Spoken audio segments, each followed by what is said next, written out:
Assalamualaikum warahmatullahi wabarakatuh. Nama saya Kalisa Jihan Mahira dari kelas 1C dengan NIM 222-323-0138 akan membacakan cerita tentang Sang Kuryang. Long time ago in West Java lived a beautiful girl named Dayang Sumbi. She was also smart and clever. Her beauty and intelligence made the prince from the heavenly kingdom of Kahyangan desire her as his wife. The prince asked permission from his father to marry Dayang Sumbi. People from Kahyangan could never live side by side with humans, but his father approved on one condition. When they had a child, the prince will transform into a dog. The prince accepted the condition. They get married and live happily in the woods until Dayang Sumbi gave birth to a baby boy. The prince then changed into a dog named Tumang. Their son is named Sang Kuryang. He was very smart and handsome like his father. Every day, he hunted animals and looked for fruits to eat. One day, when he was hunting, Sang Kuryang accidentally killed Tumang. His arrow missed the deer and he was targeting and hit Tumang instead. He went home and tells her mother about the dog. "What?" Dayang Sumbi was appalled.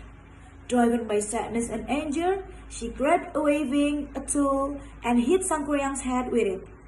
Dayang Sumbi was so sad, she didn't pay any attention to Sang Kuryang and started to cry. Sang Kuryang feels sad and also confused. How can his mother love a dog more than him?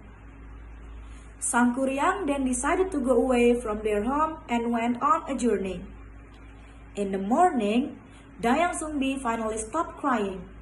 She started to feel better, so she went to find Sang Kuryang. But her son was nowhere to be found. She looked everywhere but still couldn't find him. Finally, she went home with nothing. She was exhausted. She fell asleep, and in her dream, she meets her husband. "Dayang Sumbi, don't be sad. Go look for my body in the woods and get the herd. Soak it with water and use the water to bath, and you will look young forever," said the prince in her dream. After bathing with the water used to soak the dog's herd, Dayang Sumbi looked more beautiful and even younger. And time passed by. Sang Kuryang on his journey stopped at a village and met and fell in love with a beautiful girl. He didn't realize that the village was his homeland and the beautiful girl was his own mother, Dayang Sumbi. Their love grew naturally and he asked the girl to marry him. One day, Sang Kuryang was going on a hunt. He asked Dayang Sumbi to fix the turban on his head. Then Dayang Sumbi was startled when he saw a scar on his head at the same place where she years ago hit Sang Kuryang on the head. After the young man left, Dayang Sumbi prayed for guidance. After praying, she became convinced that the young man was indeed her missing son.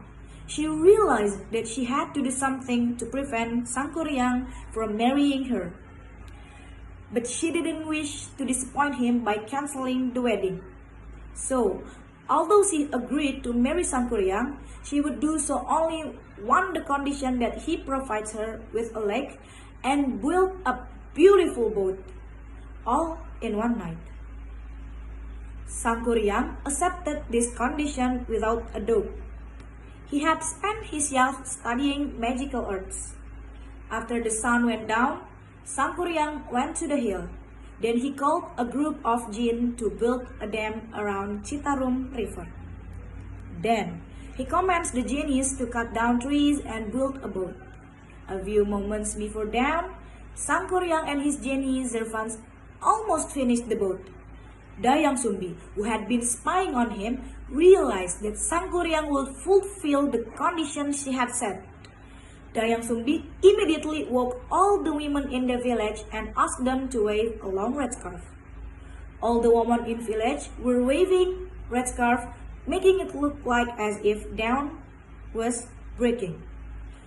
Deceived by false dawn, the cock crowed and farmers rose for the new day. Sangkuriang's journey. Servants immediately dropped their work and ran for cover from the sun, which they feared. Sangkuriang grew furious. With all his anger, he kicked the unfinished boat. The boat flew and landed on a valley. The boat then became a mountain called Mount Tangkuban Perahu. Tangkuban Perahu means upturned or upside down, and Perahu means boat. With his power, he destroyed the dam. The water drained from the lake, becoming a wide plain, and nowadays became a city called Bandung, from the word Bandung, which means dam. Thank you. Wassalamualaikum warahmatullahi wabarakatuh.